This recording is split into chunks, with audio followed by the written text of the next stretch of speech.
last night was a wonderful, wonderful occasion.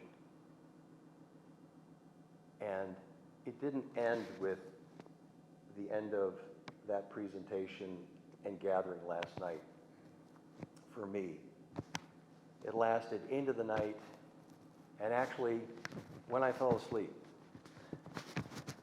Because as God is my witness, Matt Morrall came to me last night and spoke to me. And he actually said that he was there, and I actually felt him in the room with us. He told me he was glad that I spoke for him when I spoke to Coach. And he said he loves every single one of you in this room from the bottom of his heart. He also said to keep his eulogy snappy.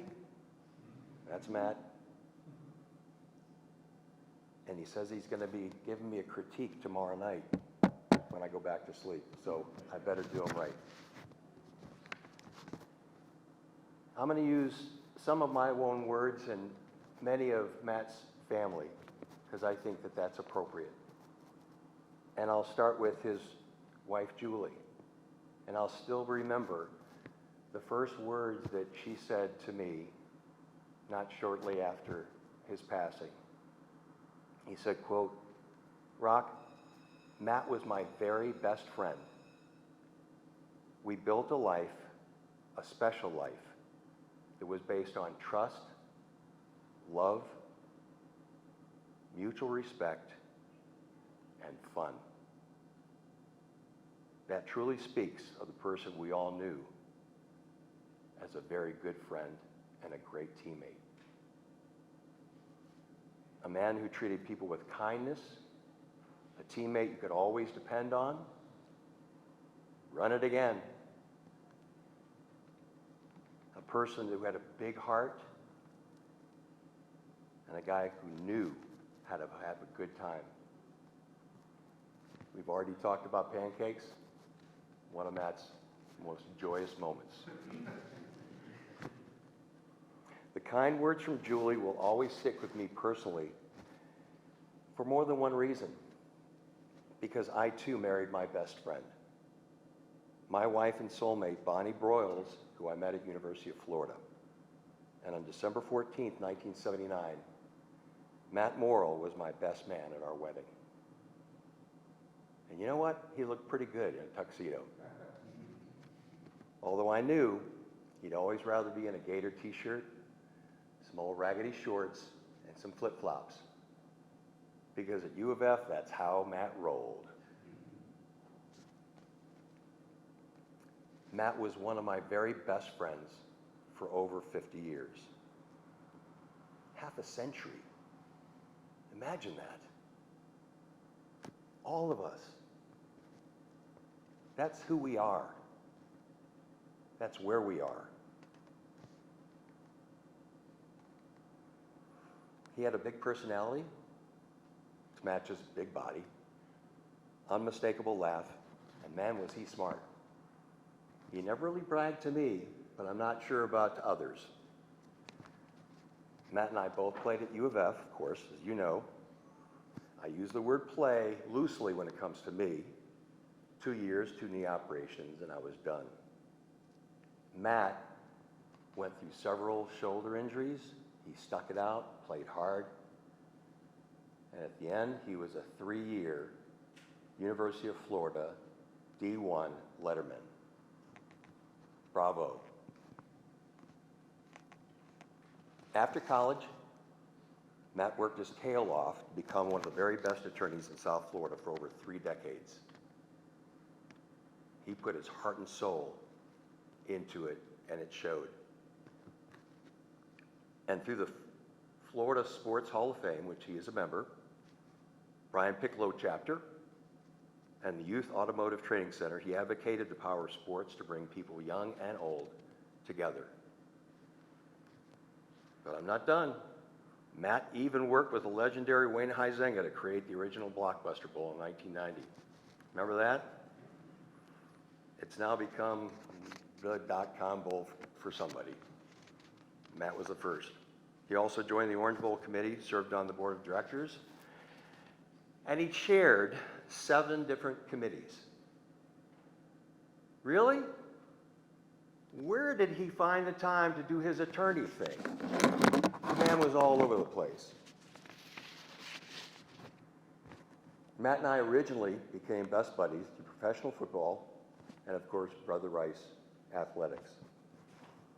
The big guy always had my back, and to the best of my ability, I tried to have his. I remember Matt and I on the sidelines as ball boys, yes, during one of the Miami Dolphin exhibition games. I think it was against the Saints, and I think Don Strock was in the game. I have memories about that, but I'll tell you why soon. We're wiping down the footballs. Refs are slinging balls back and forth. Players and coaches, even chain gang, knocking us around. Awesome. Awesome. One time I'm wiping down a football. I hear a loud thwack right next to my ear.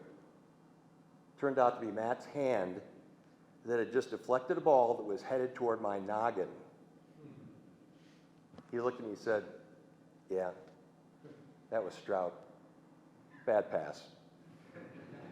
And then he looks at me with this Cheshire grin and says, with a head cocked, his usual wink, he says, "What you doing, man? Keep your head on a swivel or I might have to find a backup at halftime." That was Matt. Even with our sideline shenanigans with the Dolphins and time with Florida Field, AKA the Swamp. Back then, I don't even think it was called the Swamp. Matt would always say it never compared with his experience, along with my experience, right here, Brother Rice. Never compared. He always told me Brother Rice is where he became a man and a true teammate. And I second that. The big guy was also the proud son of NFL great Earl Morrall, who I'm sure he's up there throwing footballs with him right now. When I joined Brother Rice as a junior, Matt and I, along with a guy named Kevin Hart, another guy named Terry Simmons, Dave Zatkoff, and Mike McCord made up 6 sons of former NFL line players. Yes, it made great headlines.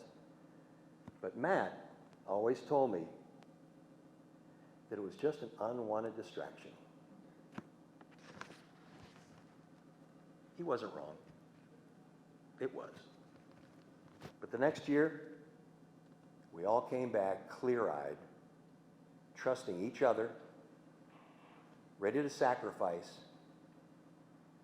and it paid off with the 1974 state championship for Brother Rice. He said he'll never, ever forget that.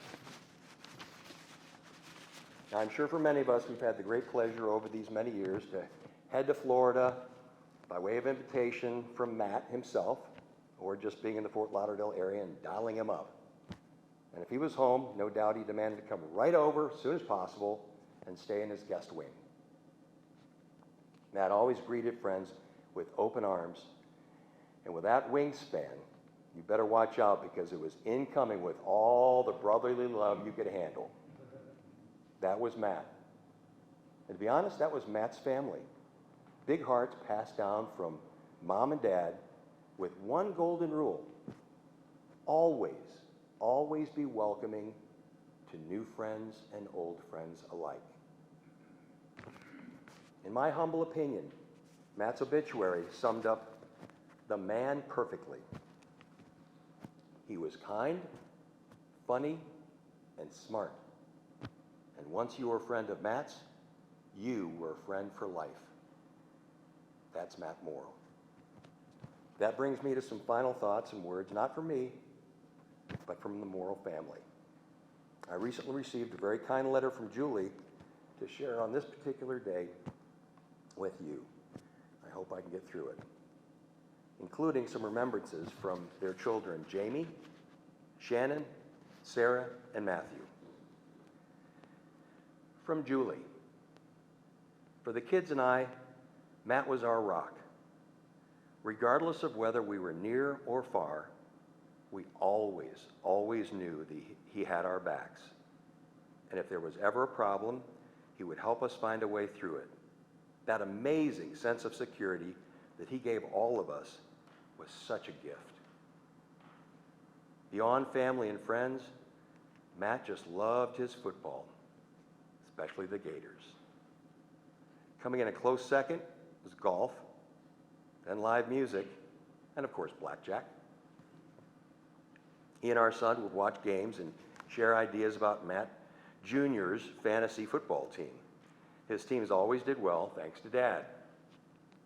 Matt also loved singing with daughter Shannon, and he once actually acted in a scene for one of her film clips, well, that goes back a while, where he played a lawyer, of course. When people saw the scene, they always just loved Matt's performance better than Shannon's. He laughed and loved the compliment, but never rubbed it in much. Then there's Jamie. Being a Gator, she shared Matt's love for the orange and blue. They also enjoyed giving me and our youngest, Sarah, a Florida State grad, a hard time about our Seminoles. That's okay. Sarah was more than happy to speak for all the Morrall children when she wrote this about Daddy.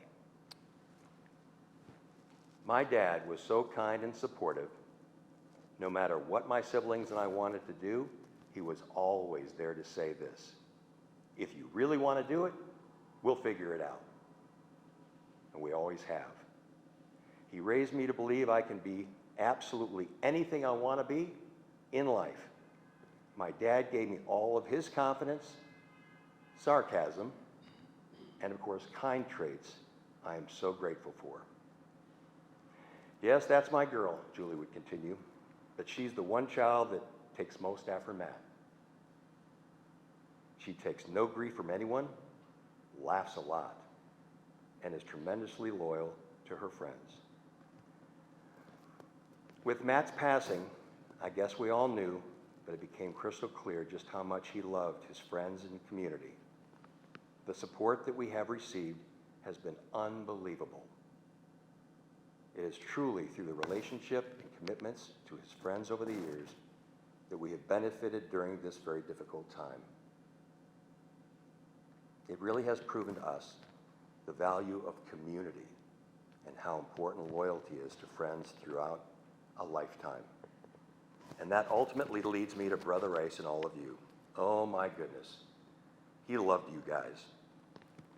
I was also amazed at how Matt could reach out to people from 50 years ago and be able to say, hey, I'm in town. Want to grab a drink or dinner? And if it was at all possible, you all would meet up with him and share stories, and he so loved that. The longevity of those friendships built at Brother Rice and his football team is so very special. Never forget that, because Matt never did. He was very much looking forward to joining us this week and joining you this week, and he valued your lifelong friendships immensely. Thank you from the bottom of my heart for the kindness you all have shown me and the kids. The extra efforts and calls, hats, and even joining us for the service was so greatly appreciated. Always your friend, Julie Morrall. And I should say, Matt expressly said last night to wear something of Gators. And it's right next to my heart. Right next to my heart, big guy. Matthew Earl Morrall. Rest in peace.